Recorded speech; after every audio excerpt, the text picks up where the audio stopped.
بسم الله الرحمن الرحيم. السلام عليكم ورحمة الله وبركاته. أهلا بكم في فيديو جديد من سلسلة إثبات تحريف الكتاب المقدس. والنهاردة هنكمل عرض اقتباسات من مراجع مسيحية معاصرة بتثبت تحريف الكتاب المقدس.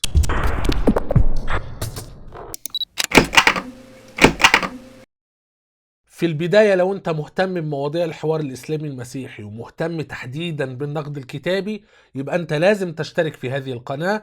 اضغط على زر الاشتراك الأحمر واضغط على علامة الجرس علشان تجيلك كل الإشعارات بكل الحلقات الجديدة. ما زلنا بنتكلم في سياق النقد النصي اللي بيتم تطبيقه على الكتاب المقدس، وقلنا ان في 5 حاجات لازم نخرج منها لما نعرف ان النقد النصي بيتطبق على الكتاب المقدس. اول حاجة ان اصول الكتاب المقدس مفقودة.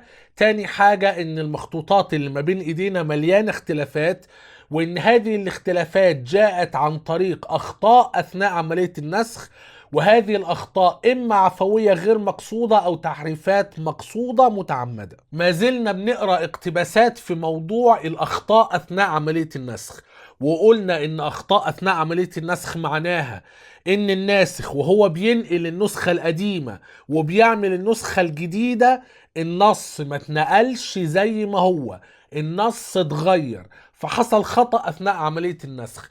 والخطأ ده يا اما عفوي غير مقصود يا اما تحريف مقصود ومتعمد. هنقرا النهارده مرة اخرى من كتاب مدخل الى النقد الكتابي للمهندس رياض يوسف داوود، طابعة دار المشرق ببيروت، الصفحة رقم 23. اقتباس في غاية الأهمية. بيقول: كان الكتاب ينسخ نسخ اليد في بداية العصر المسيحي، وكانوا ينسخون بأدوات كتابية بدائية عن نسخ منسوخة، ولقد أدخل النساخ الكثير من التبديل والتعديل على النصوص، وتراكم بعضه على بعضه الآخر، فكان النص الذي وصل آخر الأمر مثقلا بألوان التبديل التي ظهرت في عدد كبير من القراءات، فما إن يصدر كتاب جديد حتى تنشر له نسخات مشحونة بالأغلاط. الاقتباس ده بيعرفنا ايه سبب القراءات الكثيرة او الاشكال الكثيرة اللي احنا بنلاقيها في مخطوطات الكتاب المقدس. فهو بيقول اول حاجة ان الكتاب كان ينسخ نسخ اليد، يعني علشان نعمل مخطوطات جديدة للكتاب المقدس دي كانت عملية يدوية. وبعدين بيقول انه وكانوا ينسخون بادوات كتابية بدائية. فبالتالي احنا بنقدر نفهم من خلال هذا الجزء ان من ضمن الاسباب التي ادت الى اخطاء اثناء عملية النسخ ان العملية كانت يدوية بادوات كتابية بدائية.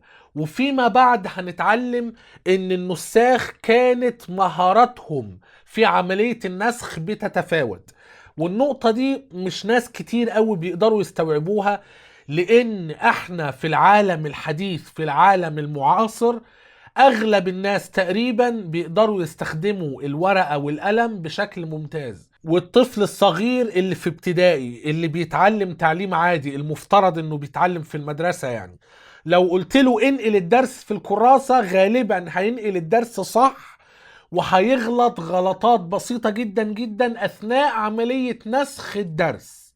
لكن قديما مستوى التعليم ما كانش عالي، والنساخ القدامى مهاراتهم في النسخ كانت بتتفاوت بشكل كبير جدا جدا، لدرجة ان اغلب النساخ يمكن ما كانوش بيعرفوا يقروا، وكانوا فقط بالنظر بالشبه بينقلوا. الكلام ده احنا ممكن نستفيض في شرحه في فيديوهات قادمة فيما بعد، لكن اول شيء لازم نعرف ان النسخ كان يدوي، وان مهارة النساخ كانت بتتفاوت، وان هم كانوا بيستخدموا ادوات كتابية بدائية. هذه العناصر الثلاثة هي اللي ادت الى ان كان بيحصل خطأ اثناء عملية النسخ، لكن هذا الخطأ عفوي، ان العملية يدوية وادوات كتابية بدائية ومهارة الناسخ بتتفاوت. فممكن ناسخ على قد حاله ما بيعرفش ينسخ كويس يغلط كتير، ناسخ اكثر احترافا يغلط اقل. لكن اغلب النصارى معترفين زي ما هنقرا في اقتباسات قادمة ان الناسخ او عملية النسخ اليدوية كان لازم يحصل فيها اخطاء، وهنبقى نتناقش في هذه المسألة في اكثر تفصيل فيما بعد. هل لان عملية النسخ كانت يدوية ده معناه ان كان لازم يحصل خطأ اثناء عملية النسخ؟ فهو بيقول كان الكتاب ينسخ نسخ اليد في بداية العصر المسيحي، وكانوا ينسخون بأدوات كتابية بدائية عن نسخ منسوخة. لغاية هنا بيتكلم عن الأخطاء العفوية غير المقصودة، وبعدين بيقول بمنتهى الصراحة: ولقد أدخل النساخ عمدا، أدخل النساخ الناسخ فاعل الكثير من التبديل والتعديل على النصوص. يبقى الناسخ نفسه كان بيبدل ويعدل على النص، وبعدين هو بيشير إلى حاجة تانية كانت بتحصل. إيه بقى؟ وتراكم بعضه على بعضه الآخر، بمعنى ان الاخطاء اثناء عملية النسخ هذه الاخطاء بتتراكم من نسخة الى نسخة، وكأنها بتبقى يعني بتتضاعف، الاخطاء بتتضاعف وبتتراكم وبتتركب. يعني ايه؟ يعني انا بنسخ من نسخة قديمة عملت نسخة جديدة، حصلت اخطاء اثناء عملية النسخ سواء عفوية غير مقصودة او تحريفات وتبديلات وتعديلات عن عمد. المهم ان النص الجديد بقى مختلف عن النص القديم. خدت بقى النص الجديد ده وعايز اعمل منه نسخ، فايه اللي هيحصل؟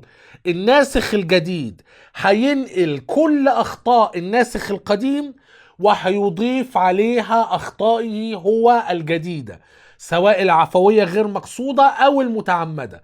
وبعدين هاخد هذه النسخة الجديدة وهنقلها.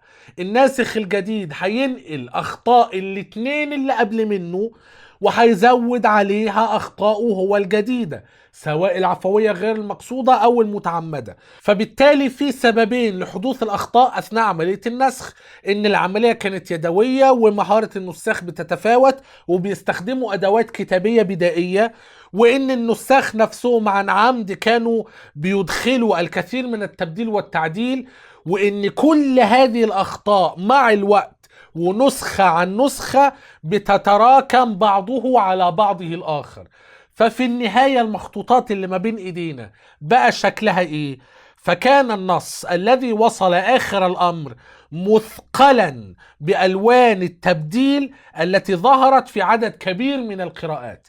عدد كبير من القراءات، قرينا قبل كده ان عدد الاختلافات ما بين مخطوطات العهد الجديد اللي هي كانت 5300 مخطوطة او 5600 مخطوطة بحسب احدث الاحصائيات، عدد الاختلافات ما بين مخطوطات العهد الجديد اكثر من عدد كلمات العهد الجديد. فبقى مثقل بألوان التبديل التي ظهرت في عدد كبير من القراءات. وبعدين بيقول: فما إن يصدر كتاب جديد حتى تنشر له نسخات مشحونة بالأغلاط. أول ما تحصل نسخة جديدة بتنقل كل اللي قبل منها، الأخطاء اللي حصلت في الأجيال اللي قبل كده لغاية المخطوطة اللي هو بينقل منها، وبيزود عليها أخطاءه هو الشخصية الجديدة. هنقرأ اقتباس آخر من كتاب وحي الكتاب المقدس ليوسف رياض، طبعة مكتبة الإخوة، الصفحة رقم 65 و 66. وهذا الاقتباس هو بيقول إن بيحصل أخطاء أثناء عملية النسخ، لكنه يتجاهل تماما وجود أخطاء مقصودة وتحريفات متعمدة النساخ كانوا بيعملوها، وبيذكر فقط ان الاخطاء كانت عفوية، وهو شايف صورة وردية ان الاخطاء كانت بسيطة جدا جدا وسهلة الاكتشاف وكذا وكذا. نبتدي نقرأ تحت عنوان الاخطاء في اثناء عملية النسخ. بيقول: لكن ليس فقط ان النسخ الاصلية فقدت، بل ان عملية النسخ لم تخلو من الاخطاء، فلم تكن عملية النسخ هذه وقتئذ سهلة، بل إن النساخ كانوا يلقون الكثير من المشقة بالإضافة إلى تعرضهم للخطأ في النسخ، وهذا الخطأ كان عرضة للتضاعف عند تكرار النسخ، وهكذا دواليك. فيبقى هو بيعترف ان اول حاجة النسخ الاصلية مفقودة، بس دي مش مشكلتنا الوحيدة. المخطوطات اللي ما بين ايدينا مليانة اختلافات، وفي اشكال كثيرة مختلفة للنص الواحد في المخطوطات الكثيرة المتاحة. طب الاشكال المختلفة دي للنص جت منين؟ ان عملية النسخ لم تخلو من الاخطاء، فلم تكن عملية النسخ هذه وقتئذ سهلة. مهارة النساخ كانت بتتفاوت، وكانوا بيستخدموا أدوات كتابية بدائية، وإن النساخ كانوا يلقون الكثير من المشقة بالإضافة إلى تعرضهم للخطأ. وبيشير مرة أخرى إلى عملية التضاعف والتراكم والتركب مع الوقت، إني بعمل نسخة جديدة في أخطاء، هاخد النسخة الجديدة انسخها، بنقل كل الاخطاء القديمة وبزود عليها اخطاء الجديدة، وهكذا دواليك. فبيقول وهذا الخطأ كان عرضة للتضاعف عند تكرار النسخ، وهكذا دواليك. وبعدين بيكمل وبيقول ومع ان كتبة اليهود بذلوا جهدا خارقا للمحافظة بكل دقة على أقوال الله كما رأينا في الفصل السابق، فليس معنى ذلك أن عملية النسخ كانت معصومة من الخطأ، وأنواع الأخطاء المحتمل حدوثها في أثناء عملية النسخ كثيرة. مثل، وقبل ما ندخل في الأمثلة عندي تعليق، هو هنا بيمسك في كتبة اليهود الذين بحسب تعبيره بذلوا جهدا خارقا للمحافظة بكل دقة على أقوال الله. كون ان هو ياخد كتبة اليهود كمثال على كل نساخ الكتاب المقدس ده غلط. اولا لازم نقسم تاريخ الكتاب المقدس، العهد القديم لوحده والعهد الجديد لوحده. فنساخ العهد الجديد المسيحيين مختلفين تماما عن نساخ العهد القديم اليهود. وبعدين لما نيجي نتكلم عن نساخ العهد القديم اليهود لازم نتكلم عن قبل النص المسوري وبعد النص المسوري. واتكلمنا قبل كده عن النص المسوري اللي هو نص يهودي متأخر للعهد القديم العبري، أقدم مخطوطة عبرية كاملة للكتاب المقدس من بداية القرن ال11 الميلادي. ده يعتبر من النص المسوري، ومجهودات تكوين النص المسوري يمكن من القرن الرابع الميلادي، وبدأت تتبلور الفكرة من القرن الثامن والتاسع والعاشر الميلادي. اليهود وجدوا ان مخطوطاتهم مليانة اختلافات وحبوا يوحدوا النص، فحرقوا كل القديم واتفقوا على النص الجديد اللي هو اسمه النص المسوري، ووضعوا ضوابط شديدة جدا جدا جدا لنسخ النص المسوري. فبالتالي مخطوطات النص المسوري بدأت تقريبا تتطابق، لكن المخطوطات القديمة شاهدة على ان مخطوطات العهد القديم كانت مليانة بالاختلافات. فهنا اولا هو بيخلط ما بين نساخ اليهود وتحديدا عند عمل النص المسوري والنساخ المسيحيين اللي كانوا اكثر اهمالا بكثير من النساخ اليهود. على كل حال كويس ان واحد بروتستانتي زي يوسف رياض يعترف ان حصلت اخطاء اثناء عملية النسخ، وبيذكر 1 2 3 4 5 6 انواع من التحريفات، معظمها تحريفات عفوية غير مقصودة. نقرأ مع بعض الأمثلة. بيقول وأنواع الأخطاء المحتمل حدوثها في أثناء عملية النسخ كثيرة، مثل حذف حرف أو كلمة أو أحيانا سطر بأكمله حيث تقع العين سهوا على السطر التالي.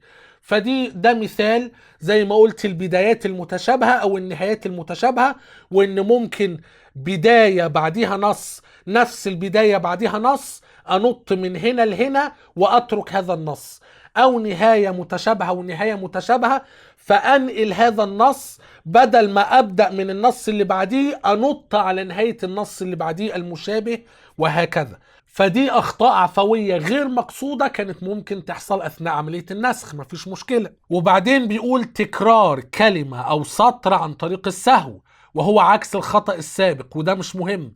أخطاء هجائية لإحدى الكلمات، جاي بنقل الكلمة بدل ما أنقلها زي ما هي أفتكر إن أنا حافظها كويس وأجي أكتبها غلط. أخطاء سماعية، عندما يملي واحد المخطوط على كاتب، فإذا أخطأ الكاتب في سماع الكلمة فإنه يكتبها كما سمعها كذا كذا كذا. وبعدين أخطاء الذاكرة، أي أن يعتمد الكاتب على الذاكرة في كتابة جزء من الآية كذا كذا كذا، وبيدي أمثلة. وبعدين الرقم 6 ده أهم مثال، بيقول إيه؟ بيقول إضافة الحواشي المكتوبة كتعليق على جانب الصفحة كأنها من ضمن المتن. يعني أنا عندي النص وفيه هامش، ممكن أحيانا تكون في بعض التعليقات الهامشية، هذه التعليقات الهامشية الناسخ يدرجها ضمن النص نفسه، فده خطأ أكثر تأثيرا أو أكبر من الأخطاء العفوية غير مقصودة اللي هو ذكرها قبل كده. فبيقول إضافة الحواشي المكتوبة كتعليق على جانب الصفحة كأنها من ضمن المتن، وهو على ما يبدو سبب في إضافة بعض الأجزاء التي لم ترد في أقدم النسخ وأدقها، مثل عبارة السالكين ليس حسب الجسد بل حسب الروح في رومية 8:1، وأيضا عبارة الذين يشهدون في السماء هم 3 الواردة في يوحنا الأولى 5:7. يبقى هو بيعترف إن أهم نص من النصوص اللي المسيحيين المعاصرين التقليديين بيستخدموها كدليل على الثالوث، الذين يشهدون في السماء هم 3، بيقول النص ده كان في الأصل تعليق هامشي والناسخ أدرجه ضمن المتن نفسه. آخر اقتباس هنقرأ منه النهاردة من كتاب مخطوطات الكتاب المقدس بلغتها الأصلية للشماس شنودة ماهر إسحاق أو إيميل ماهر إسحاق، طبعة الأنبرويز بالعباسية، صفحة رقم 20. بيقول: وقد أظهر باك في دراسته عن طريقة أوريجانوس في مقارنة النصوص الكتابية أن أوريجانوس يرجع الفروق في القراءات إلى أسباب 4. باك ده واحد أنا معرفوش، مش مهم، المهم إن شنودة ماهر إسحاق بينقل عن واحد من العلماء اسمه باك درس كتابات أوريجانوس، وأوريجانوس كان بيعمل مقارنات ما بين النصوص. أشهر مقارنة عملها أوريجانوس كانت مقارنة اسمها الهكسابيلا أو السداسي. السداسي ده كان عبارة عن النص العبري مع نص الترجمة السبعينية مع نص أكثر من ترجمة يهودية من العبرية لليونانية مع حاجة اسمها النقحرة. نقحرة يعني النطق العبري مكتوب بحروف يونانية. فبالتالي أوريجانوس عمل كتاب مكون من 6 عواميد. تخيل مثلا كتاب ضخم زي كده، لما تيجي تفتحه تلاقي ان الكتاب متقسم 6 عواميد، 1 2 3 4 5 6، بغض النظر عن ترتيب العواميد، لكن واحد منهم كان النص العبري، وواحد منهم كمان كان نص الترجمة السبعينية اليونانية، وبعدين أظن كان في نص أكيلا وسيماخوس، ودول ترجمتين يهوديتين من العبري لليوناني. وأظن كان في ترجمة تانية يهودية من العبري لليوناني، وفي النقحرة اللي هو النطق العبري بحروف يونانية. وبعدين لما عمل الهكسابيلا، وده عمل ضخم جدا جدا، كان بيلاحظ ان في فروقات ما بين النص العبري والترجمة السبعينية والترجمات التانية. وممكن ترجعوا للحلقة اللي احنا اتكلمنا فيها عن الحوار ما بين يوستينوس الشهيد وتريفول يهودي. ويوستينوس الشهيد المسيحي بيقول ان انا لا اثق في معلميكم اللي تركوا العمل بالترجمة السبعينية وعملوا ترجمات تانية والمشاكل دي.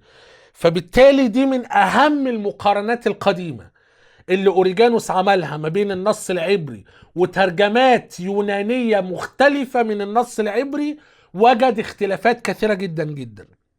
فشنودة ماهر إسحاق بيقول إن باك هذا العالم في دراسته عن طريقة أوريجانوس في مقارنة النصوص الكتابية بيقول إن أوريجانوس يرجع الفروق في القراءات إلى أسباب 4. 4 أسباب هي اللي أدت لوجود هذه الاختلافات ما بين المصادر العبرية القديمة المختلفة. فبيقول رقم 1: أخطاء أثناء عملية النقل بالنساخة نتيجة انخفاض درجة التركيز عند الناسخ في بعض الأحيان. فهو بيقول إن الناسخ مهارته كانت بتتفاوت، وكان بيستخدم أدوات كتابية بدائية، والعملية كانت مرهقة وشاقة، وكان بيفقد تركيزه، فبتحصل أخطاء عفوية غير مقصودة. ده أول سبب. مفروض أوريجانوس هو اللي قايل الكلام ده. شنودة ماهر إسحاق بيقول إن عالم اسمه باك بيقول إن أوريجانوس بيقول إن هذه هي الأسباب الأربعة لوجود اختلافات ما بين المخطوطات. السبب الأول الأخطاء العفوية اللي الناسخ بيرتكبها بسبب قلة أو انخفاض درجة التركيز.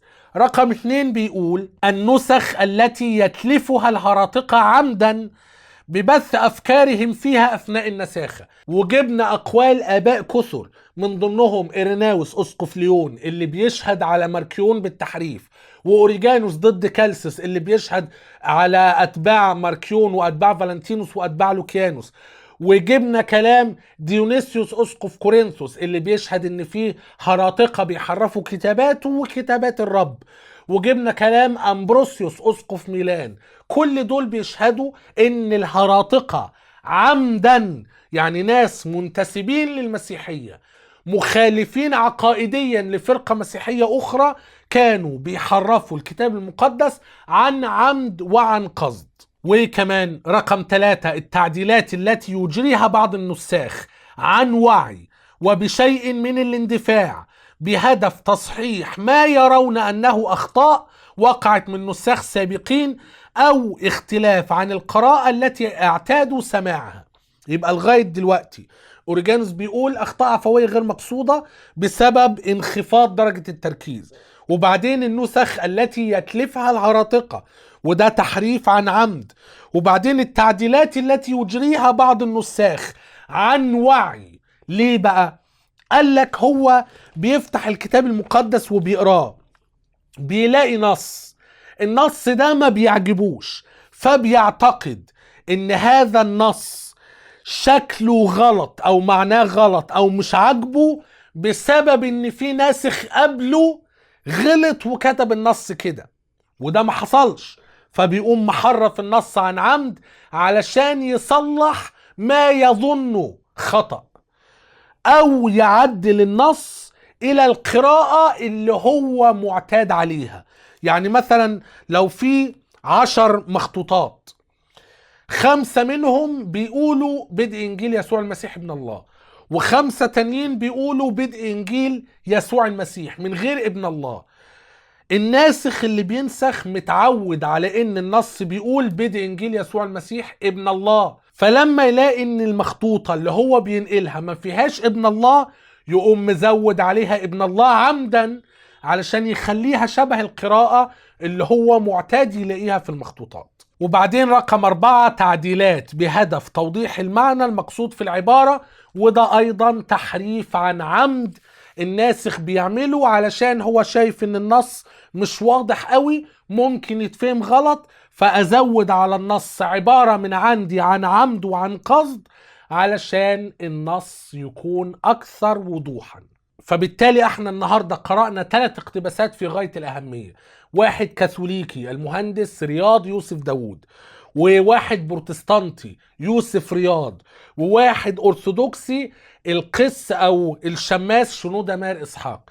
بيتفقوا إن الأخطاء أثناء عملية النسخ بتيجي نتيجة سببين رئيسيين أيا كانت الأسباب الفرعية. إن في أخطاء عفوية غير مقصودة بيرتكبها الناسخ وهو مش قصده وهو مش واخد باله، انخفاض في التركيز، خطأ في السماع، خطأ في الذاكرة، أيا كان مش مهم. المهم إن النص ما بيتنقلش زي ما هو وبيتحرف. وفي بقى أخطاء بتتم نتيجة تحريف عفوي مقصود عن وعي، سواء بقى الهراطقة أتلفوا، أو هو شايف إن النص فيه حد قبل منه غلطان، أو عاوز يخليه شبه القراءة اللي هو معتادها، أو أيا كان السبب بيدخل حاجة كانت في الهامش بيدخلها في قلب المتن، أو زي ما آخر حاجة عملناها قريناها إن النص مش واضح فهو بيشرحه. أيا كان السبب فالنص بيتحرف. انا اكتفي بهذا القدر في هذا الفيديو. لو كان الفيديو عجبكم لايك وشير وسبسكرايب، لو الفيديو ما عجبكش اعمل له ديسلايك، مفيش مشكلة. الى ان نلتقي في فيديو اخر قريبا جدا باذن الله عز وجل. لا تنسوني من صالح دعائكم، والسلام عليكم ورحمة الله وبركاته.